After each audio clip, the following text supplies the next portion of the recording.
I actually quite like how this is structured, even though it's a bit of a wonky spot. They demonstrate right here the flame traps and or the flame geysers being set off.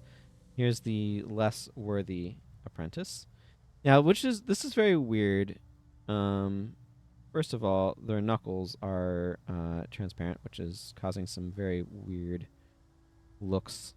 But also, uh, resurrection is just a random thing in this game. It's not like they should be staying dead. I don't know, this game plays fast and loose with resurrection, though.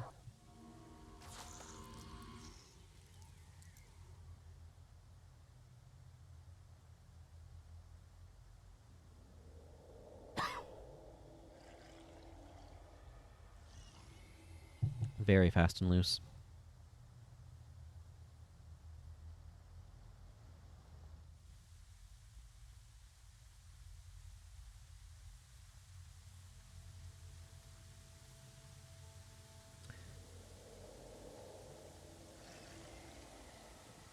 That's a cool uh, statue or stained glass of Grenth over there.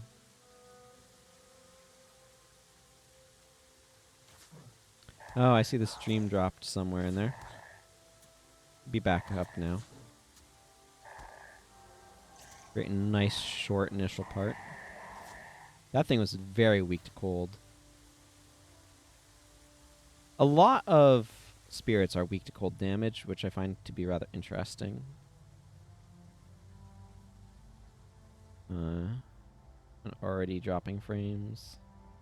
And I wish... I don't know. I need to be getting a new cable to wire up the connection. Yet again.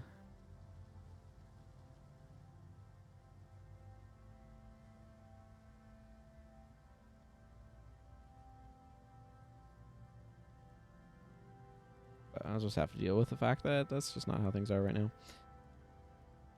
Okay, Necromancer Mune. Most impressive. You dispatched that nightmare rather quickly. You show some real talent for the work. Well, it turns out it was weak to cold damage, so it took a lot from this. They need to have more things with actual proper elemental weaknesses. Okay. Rites of Remembrance is over there, and the Power of Blood is... Yeah, okay. That's kind of what I thought. Not really. That's not really what I thought. I was not expecting it to be that far north. Let's do Rites of Remembrance. And then go over there.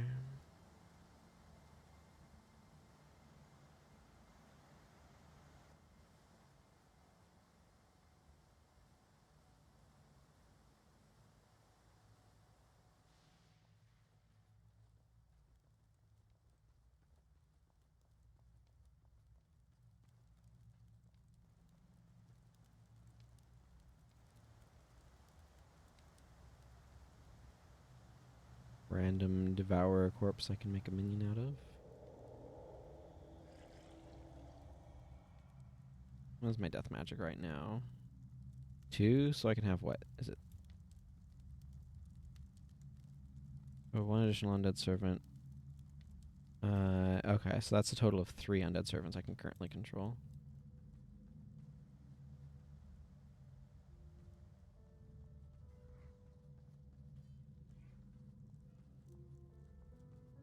Couples of the Grenth art, but then there's Melandru. Wonder who made those artworks. There's a lot of different artworks of the gods around. And it's an interesting question of, like, what's the origin of these, right?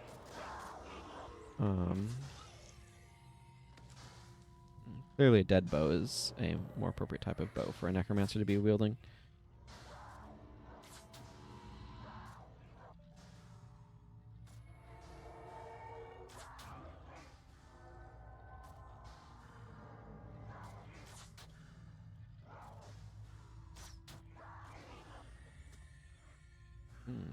a 5-7 truncheon.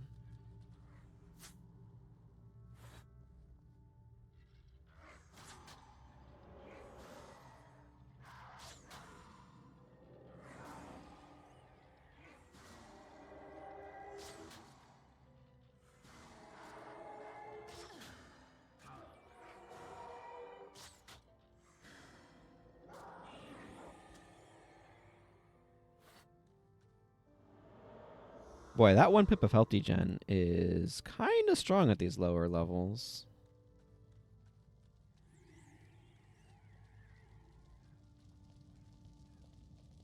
Oh no, that does make sense. That's off.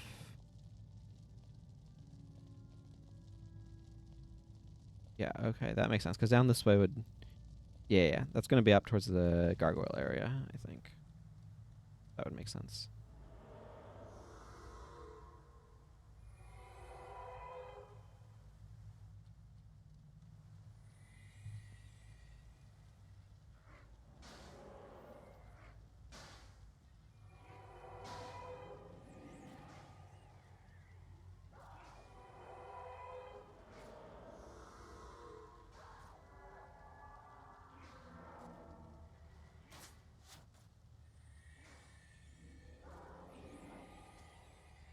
I will take your limb. That's weird. Why did the water rendering look different back over there? I mean, it doesn't matter that much, but it is a bit peculiar. I've always liked this artwork of Dwayna. It would be really cool in Guild Wars 2 to have a chance to meet some of these beings other than just, I mean, Cormier was already met in Guild Wars 1. And obviously Balthazar, but...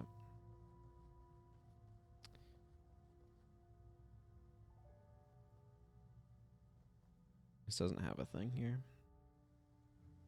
We have pseudo-permanent favor, but no actual visitations. Okay. Given that that's kind of the opposite direction, I think I'm just going to go back here. And then head in.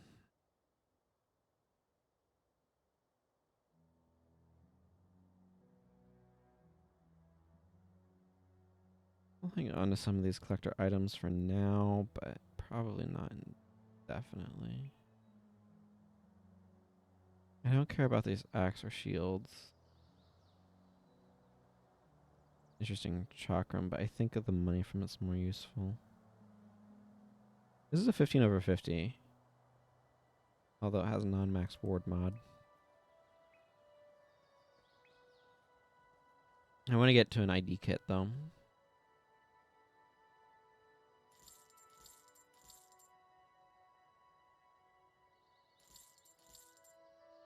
Yeah, I don't want to sell these without IDing them because they could potentially be worth a good bit.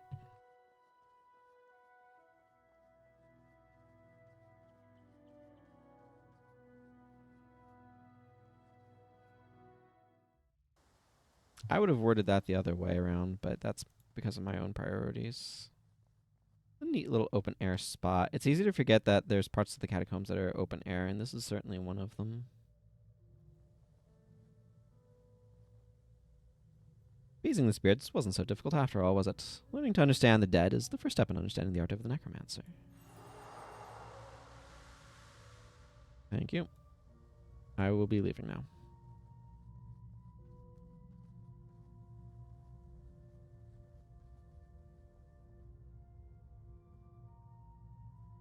Are these forgotten?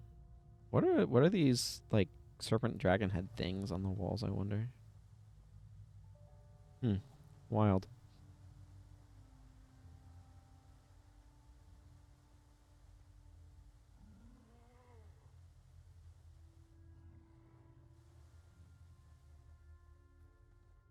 There's our statue of Grenth.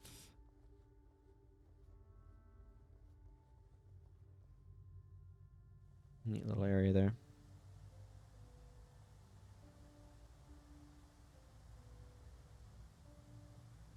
This is probably an easier way to get to Baradin's estate than the normal one, quite frankly.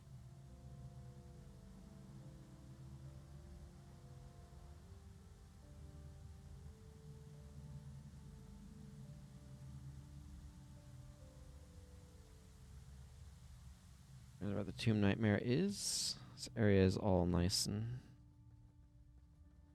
looping around itself.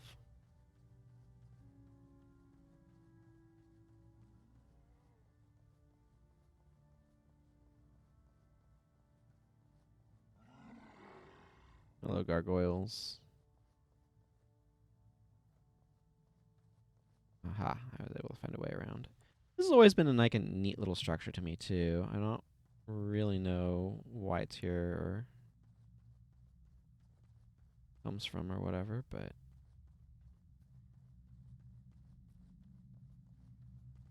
you can see a blood fanatic run off this way. But this tomb area is really cool.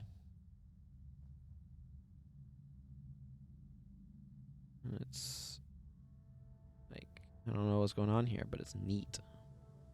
Like, I love all of these light beams as well.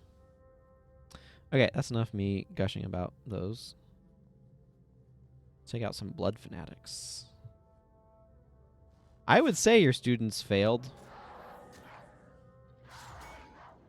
But that's Vile Touch, not Dark Pact. Or maybe you mean they made a Dark Pact. Where'd you come from? Vile Touch is death magic.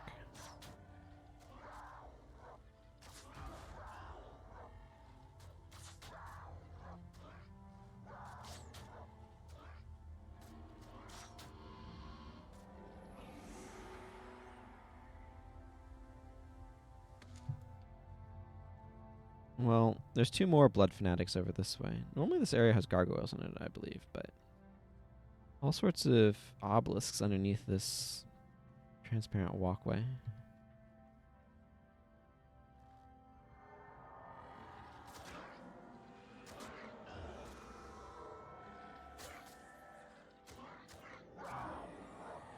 I'm gonna back up and let my pet take aggro. Oh, my pet's now level 6.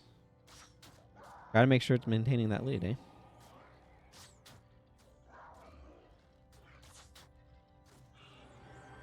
And now I'm level 4.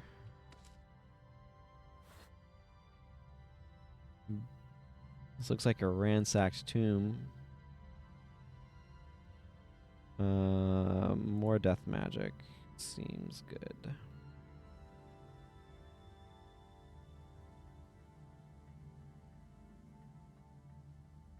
Okay, let's run on out. I do want to go to Baradin's estate, so.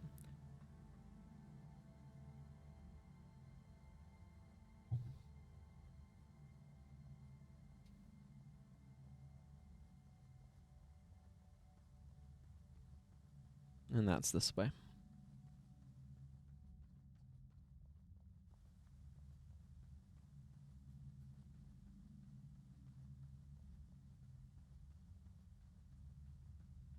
Ascalonian Thieves team has won a battle in the Hall of Heroes.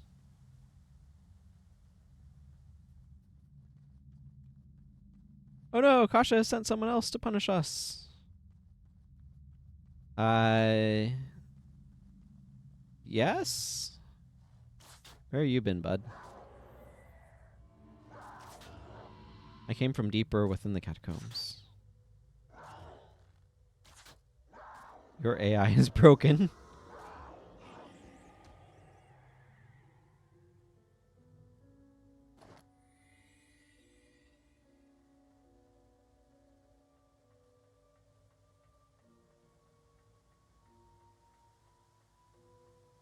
Giant skull structures that I associate with the Fire Islands.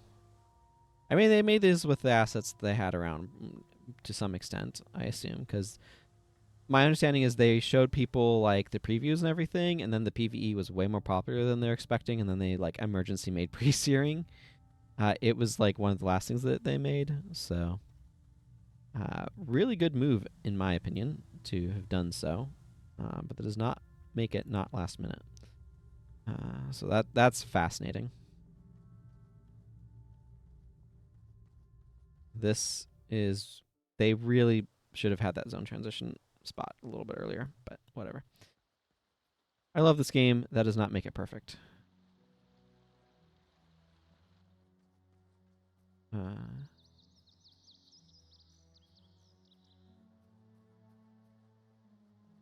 And this is some stormy weather.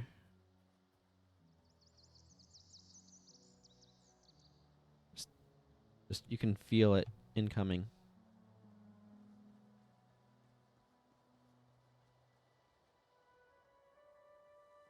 I want to get a closer screenshot with a face in there.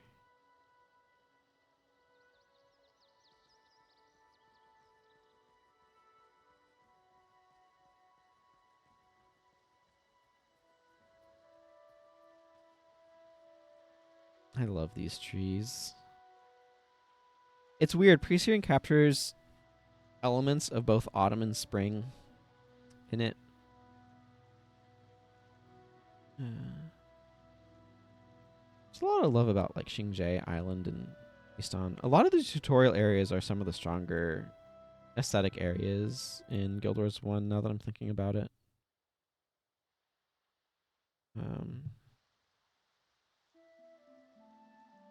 I need to get back to Kasha.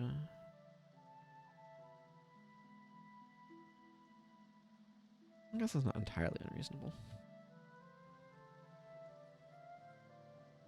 I love this ivy. Ivy growing on old stone walls is such a good aesthetic.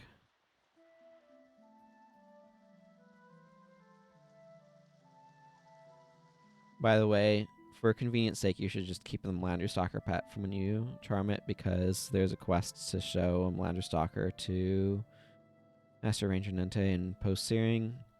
And while you can find Melander Stalkers, it does mean you have to do pet shenanigans, and it's just way more convenient to just keep the pet there.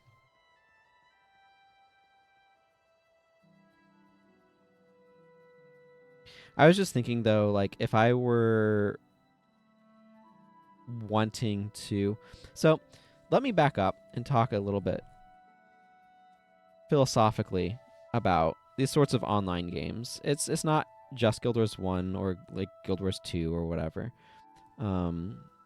They both are online games that, to a degree, focus on, like, replay.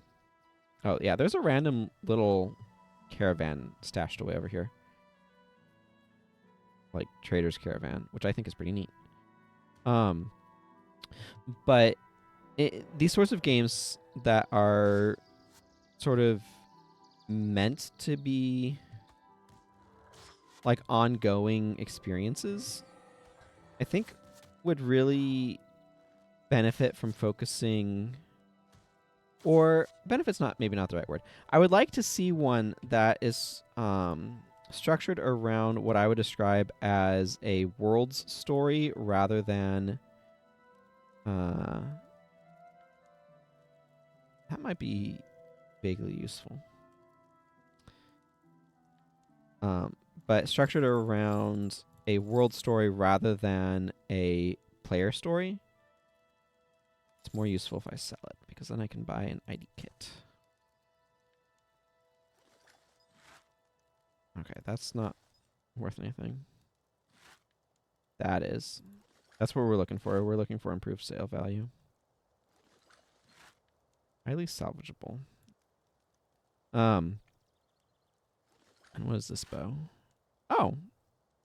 Not very good. Cool.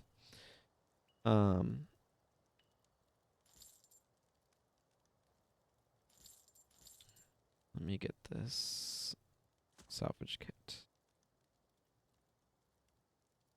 Did I give Gwen a flute? I'm going to buy a flute anyway, just in case. They're cheap. Okay, so what I mean by...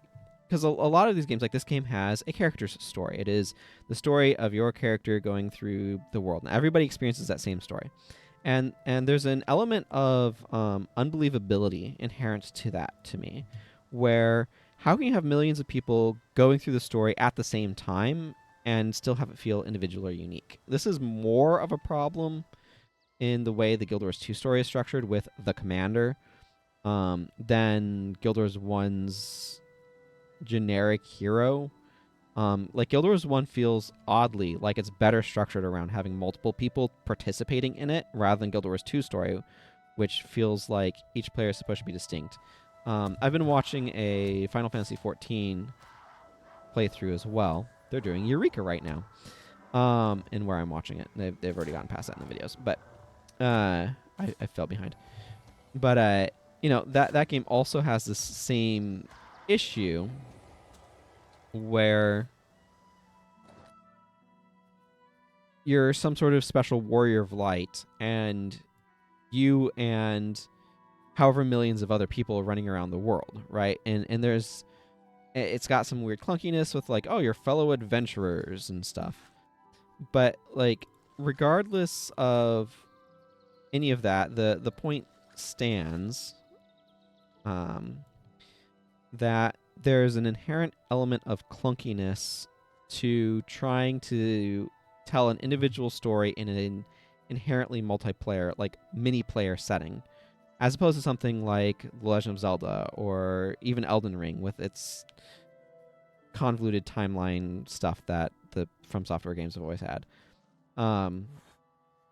Like there's just something inherent to the way that it's structured for these online games. So what would make more sense to me is to have something that's less trying to tell a specific story and more, hey, you get to interact with the world and do stuff in the world, and it's sort of the shared history of the world. But I don't know. Anyway, to go back to what I was thinking about, it would be really interesting to have um, different starting regions, kind of like what you have with Guild Wars 2, where different races start in different areas, but like you could start off as a Crichton or an Ascalonian and therefore start in different spots. That would be interesting, and sort of experience the rise of the White Mantle versus the Searing, right? And that could be an interesting point of contrast depending upon where you started. But it's hard to know how to kind of stick stuff together, I guess. I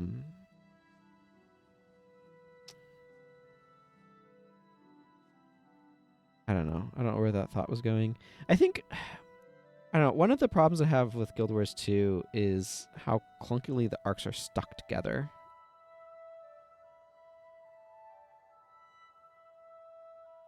That's something I could go over so much, and I'm not going to right now because I feel like focusing on this, and I feel like there's an arrangement of thoughts there that's a little bit too nascent to figure out how to express. What do I want to do?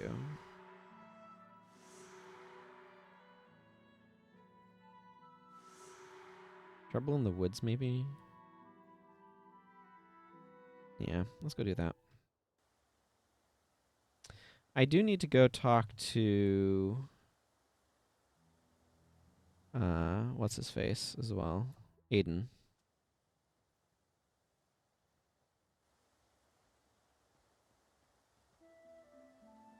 The beautiful feather continues to spawn. Do I have... No, I don't. That's fine.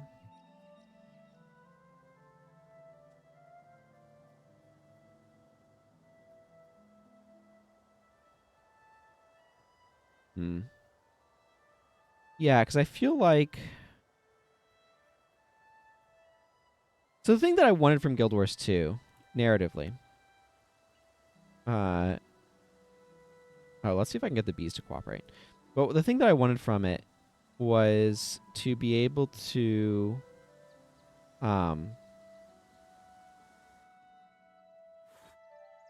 these bees can sometimes be extremely uncooperative and get stuck on stuff.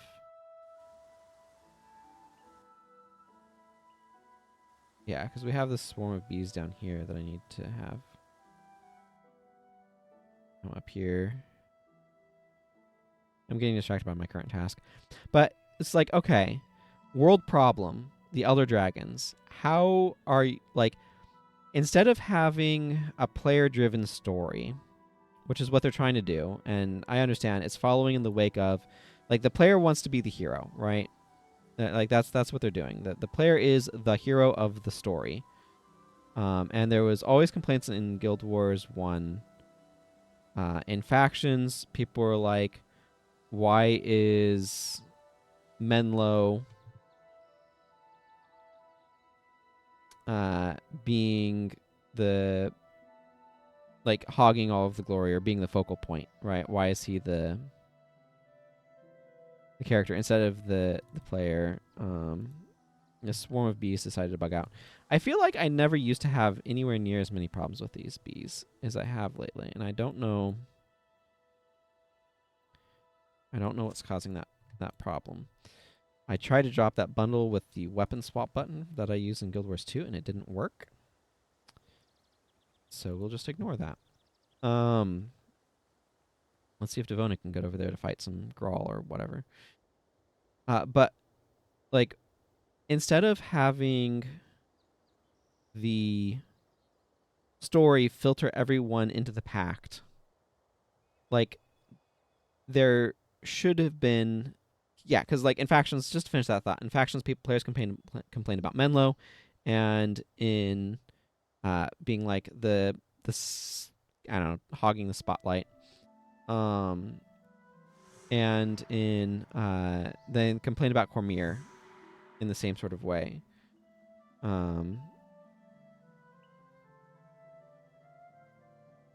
It's like League of Legends, I'm assuming, is LOL there. I mean, the Guild Wars 1 PvP was really, really good back in the day. I don't know how it. Certainly, vestiges of that remain that are still really good. But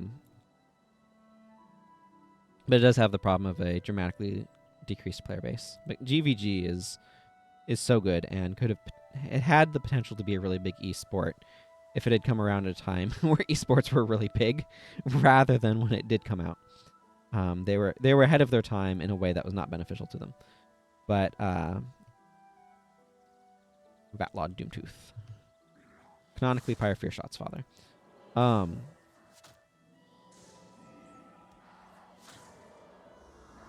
Where is my? Oh, okay. My pet is up there fighting.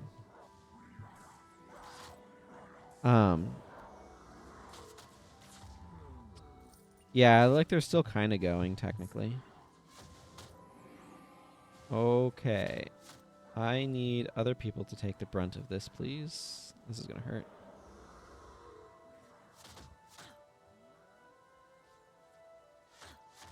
Okay, Devona, I don't know what you're doing. I am getting my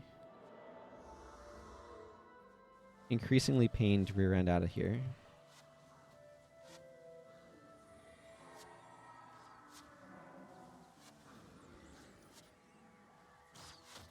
Sure, I can see a lot of similarities.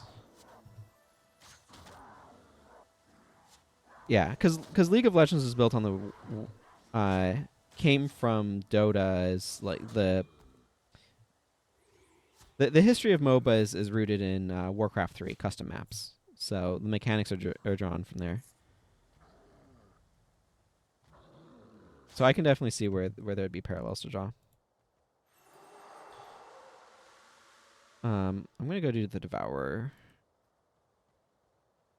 thing.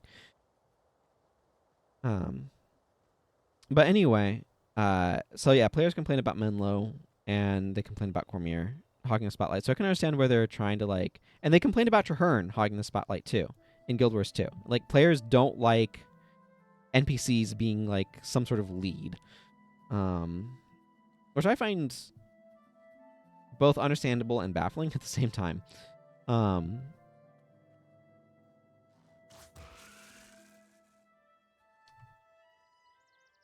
But to get to my point, it would have been cool to be able to have, like, maybe you do find the Vigil recruitment office and they give you a recruitment thing and you kind of start off on a path that gets you recruited by the Vigil.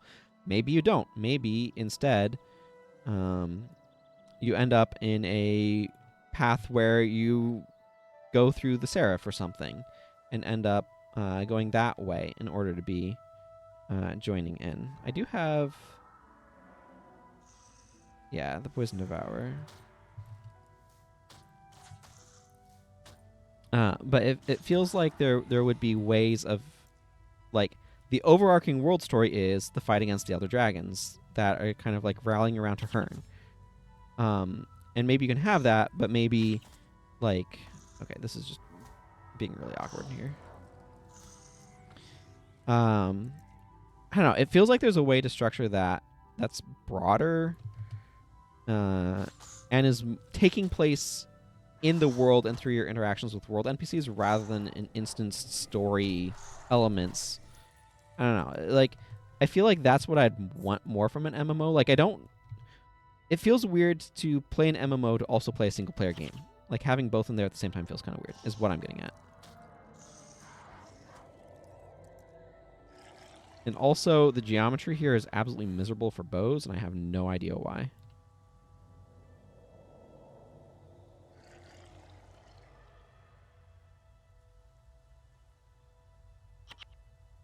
Nope, that corpse disappeared before I could animate it.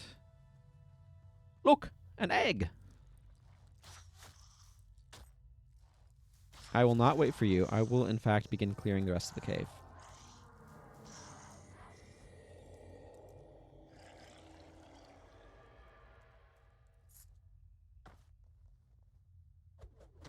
Good old hidden stashes. Who's hiding things in these stashes? I don't know.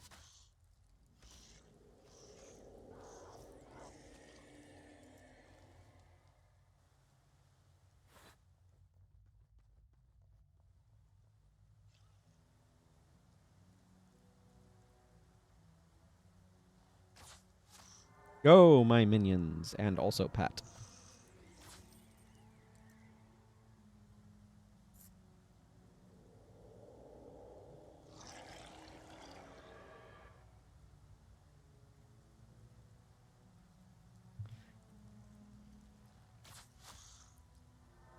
Oh, there's a lot of, like, potentiality with the core concept of a massively multiplayer online game that I think is difficult to realize because it requires players who are active and invested in the thing and are, like, making the world happen.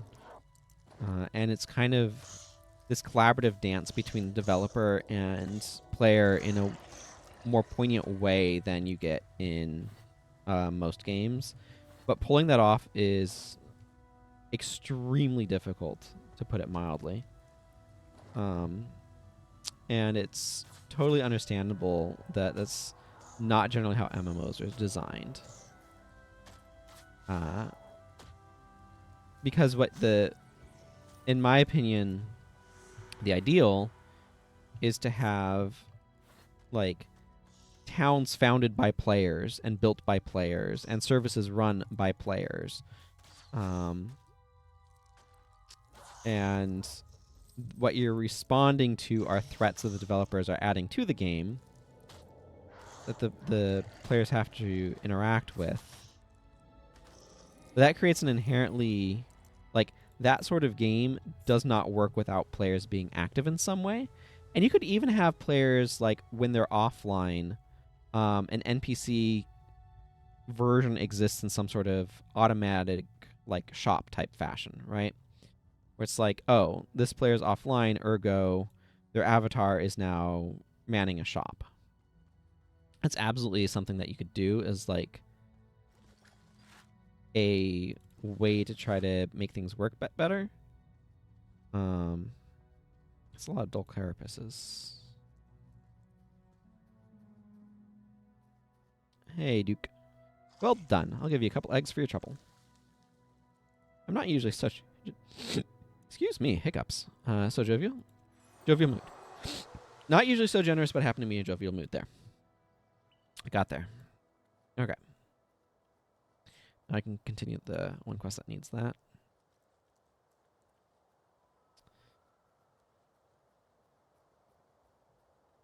There's where we spawn. We spawn in this somehow I completely missed it until my most recent time going to post steering on this account. So like I've been playing this game for a long time. Since not like a few months after release is when I got into it. And you start right over there in pre-searing, and then post-searing you start in the exact same spot. Like when you go to post, it's that exact same location. And I think that's really cool.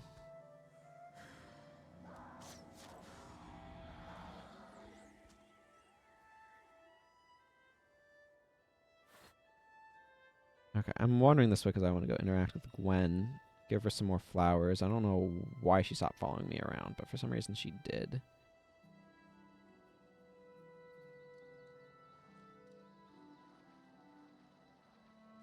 Hey, Wilton Pace. Don't know why he's just a random named NPC over there, but he is.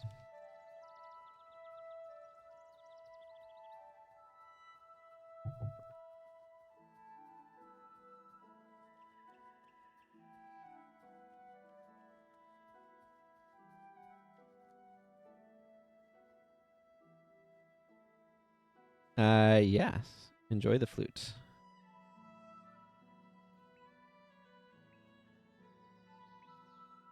You're my favorite person after Mommy. I think I'll give you my most favorite thing in the whole world.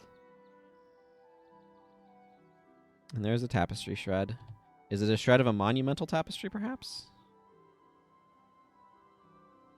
I think I'm going to follow you. You're certainly welcome to. That's just adventuring with a friend. I probably won't be doing that one. I mean, it would be good to do, but... Okay, all of this stuff is just destined for the merchant. I think I can turn in some quests, right? I need to deliver the poisonous stinger to Brother Menlo. Let's go do that.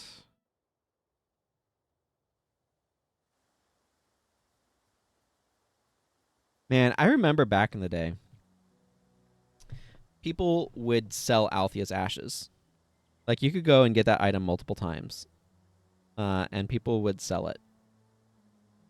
Like, you could just buy Althea's ashes for doing the quest easily. What a wild time that was.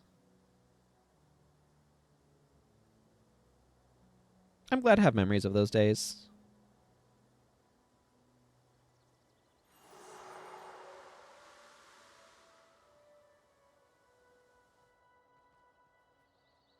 Yeah, I mean, it'd be neat to be able to sort of revisit them somehow, but it's just a very different scenario. Okay. I don't need that. I don't need this Ankh. I don't need any of these things.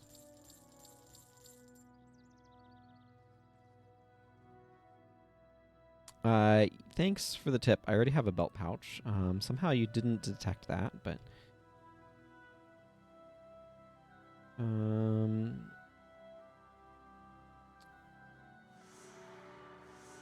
heard a wizard. Yes, let's do a worm problem.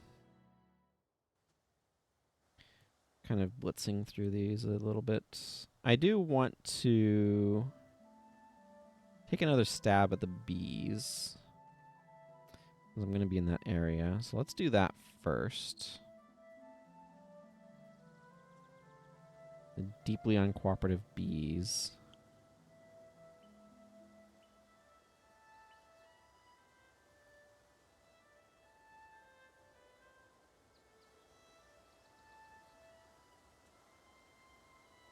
And I found a rock. Massive honeycomb.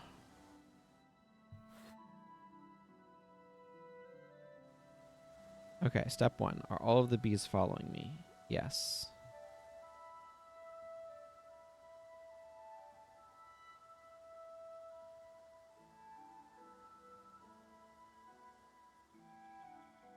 I'm taking this very cautiously, as you can tell. Yes, I know. Bill. Bill the Bull.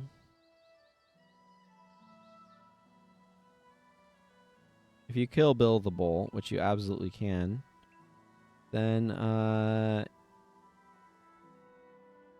he asks Mac, I think it was, asks for a replacement, a Devourer egg as compensation.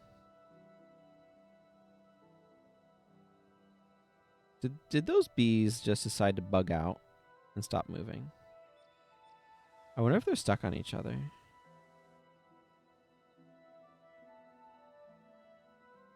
This did not used to be this buggy, by the way. I'm just going to say it right now. This is way, way buggier than it used to be, and I have no idea what happened to make it so much buggier. Because I never used to have problems with this quest, and now I'm having them more often than I'm not, and I don't know why.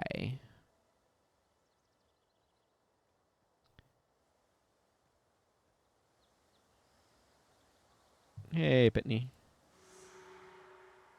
Come on, my old field's this way.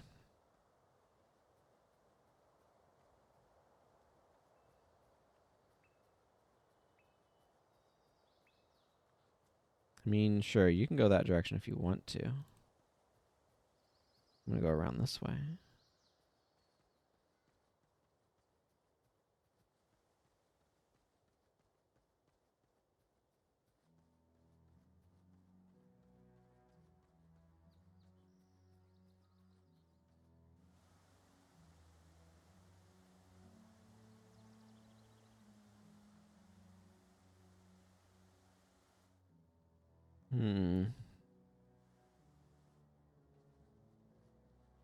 Gwen has a lot of dialogue here, and I am certain it is meticulously recorded in the wiki.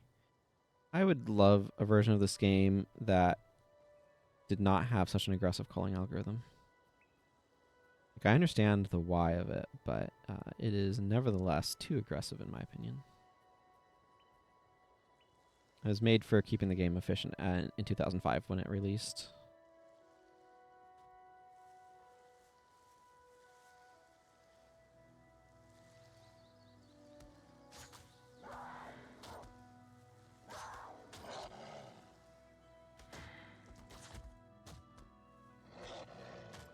Start getting some minions up.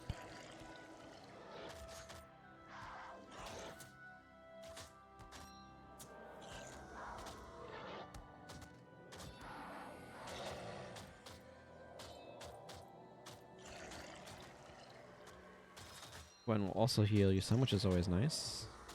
It's a good way of adding that sort of help into the game.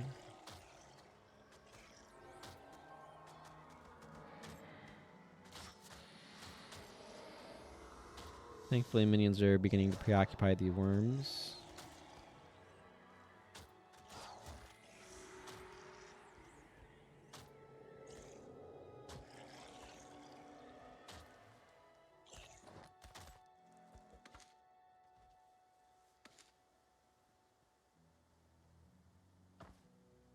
Hello, Pitney.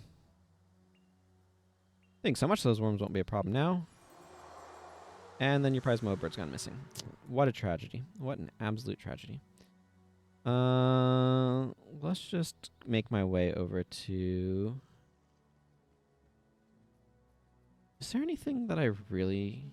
Do I care about? I mean, I don't know. I like going into Wizard's Folly, so I'll go over there, but... Yeah, if I want to do Little Tom's Big Cloak, I need to go over there. I'm trying to figure out what my priorities are with this character.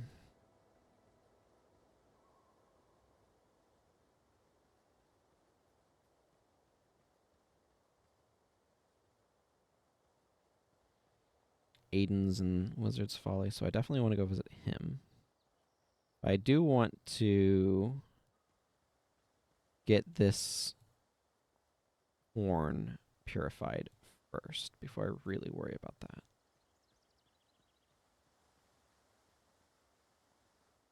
I really love pre-searing, but I'm also somewhat anxious to get this character into post-searing to start getting more skills there. And as much as I like being thorough in pre-searing and seeing all the quests and everything, there is an element of not wanting to dawdle either. I don't know how much we're going to go to the reality anchor or not. If I'm remembering my words correctly. There it is.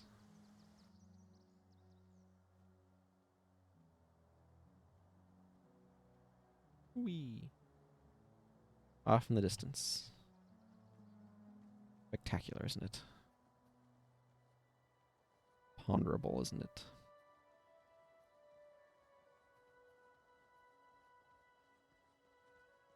It'll get redesigned a little bit later, but that's fine. And relocated.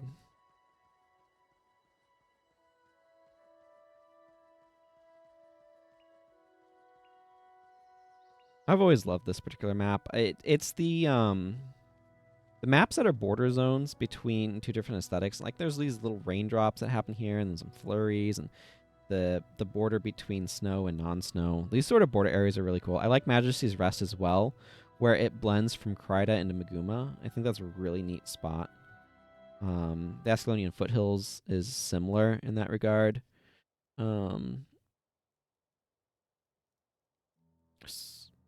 There are other spots that do that.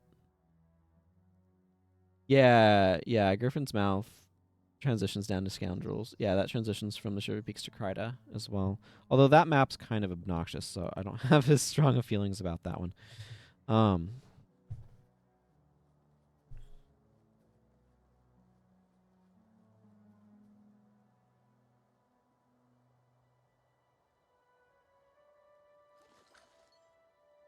What's this? Half skill recharge of spells, chance 5%, energy plus 3 while health is above 50. I think I'm fine sticking with this bow. Ooh, improved sale value though. That's nice. Laren, please take this random junk off of me. Goodbye.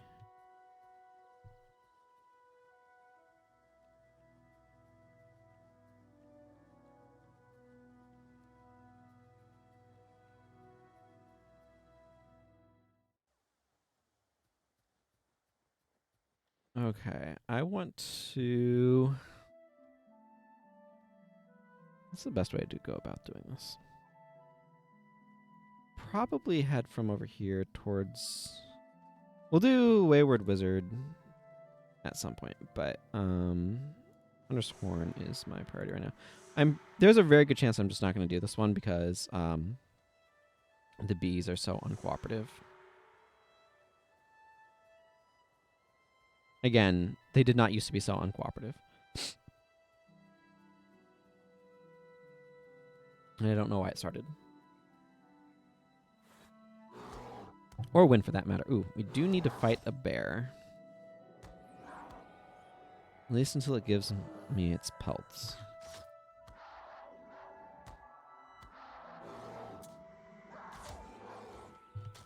That one did not. It neglected that detail.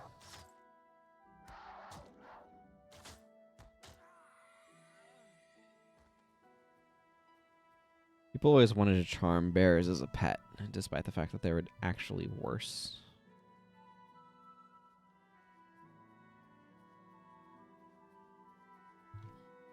It's the prestige of having one.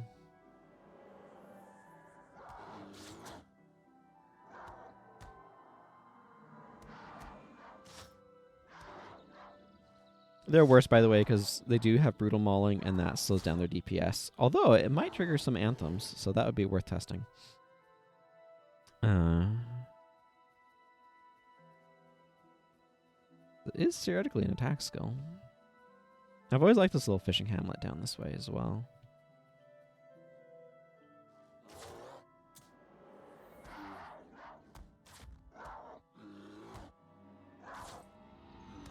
I don't know what the drop rate on this pelt is, but it's weird.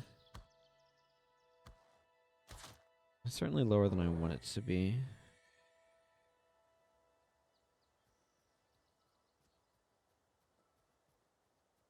Red iris flowers are good for value. Excuse me.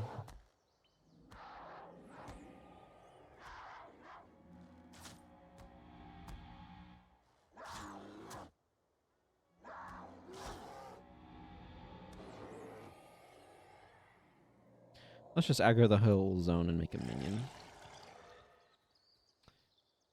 Minions don't have the concept of not fighting things.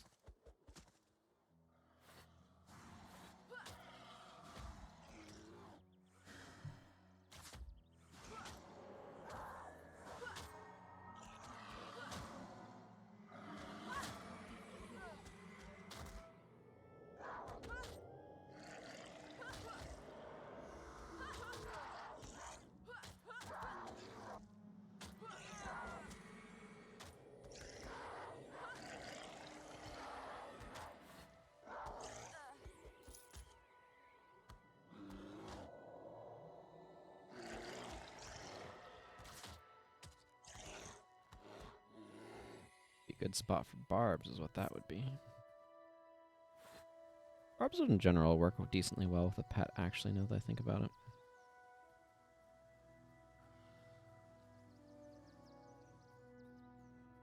Yeah, here's the town. Aiden's near here, in truth.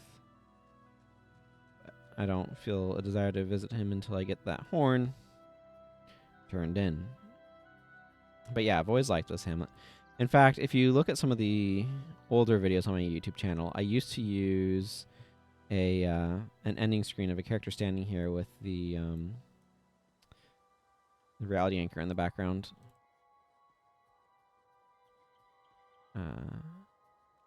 Which was always kind of neat. But unfortunately, when I had a hard drive die, I lost that video file. So I made a new one that I've been using and I'm satisfied with. I'm going to salvage these for... You should be able to salvage plant fibers out of red iris flowers, I maintain. I think that only makes sense. I went too far south. Aiden's over in there.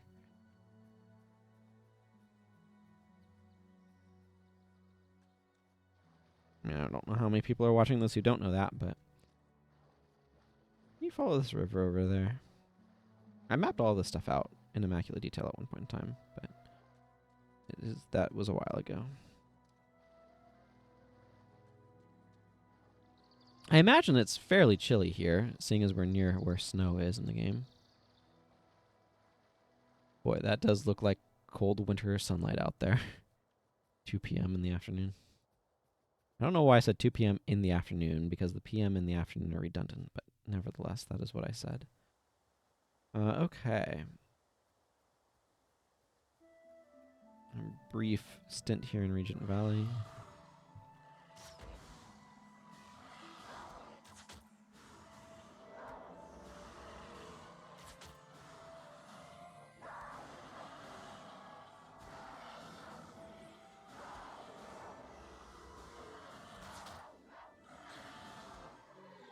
There we go. We're getting some minions going. Let me fight this nonsense. It's not that any given one of them does a lot of damage, it's just that there's so many of them, you know? Hey, level up. Exciting. More death magic. Honestly, more beast mastery. Get more out of my pet. That sounds good. I can now get myself a 4th minion as well, which is exciting. And they're level 5 bone horrors. Mr. and Mrs. Hawthorne have children, but they're too young to play with me. Sometimes Mrs. Hawthorne lets me hold the baby. He's so cute.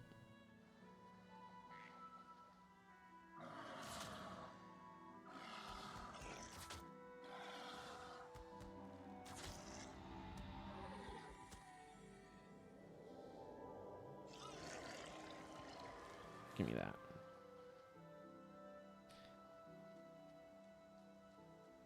Nice little tunnely area.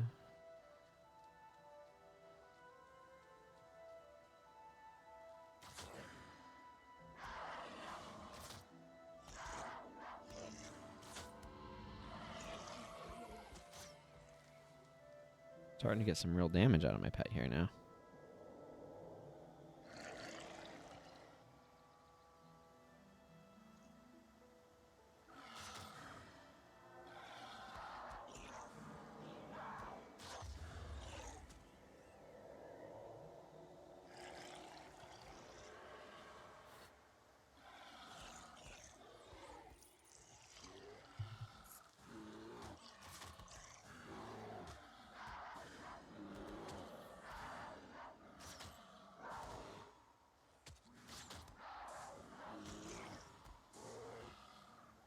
Still no pelts.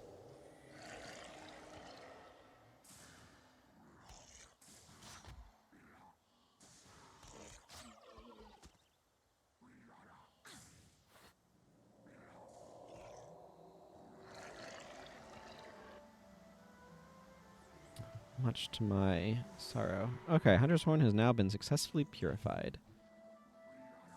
This Girl Shaman's also about to be successfully purified. Okay. I'm going to leave those minions to go fight those things if they want. I am going to return because it's time to give Aiden a horn. That's what I think. 32 more experience points.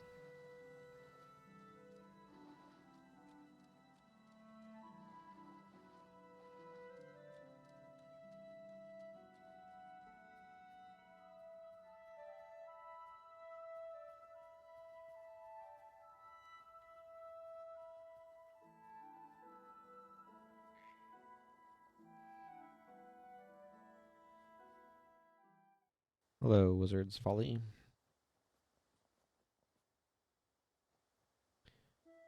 Okay. I'm going to go this way. Slightly longer, perhaps, but I'm going to go visit Aiden this direction.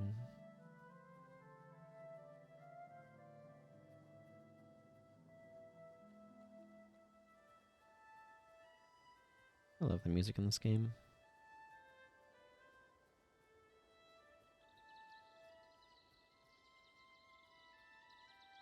Look at the trees. It's also pretty.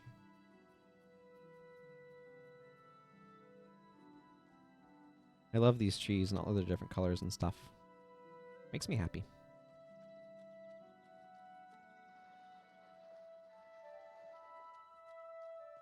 I might go do that first. And yeah, it's probably better.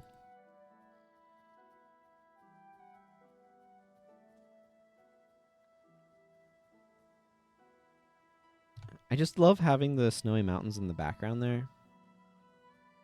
Creates a wonderful visual contrast.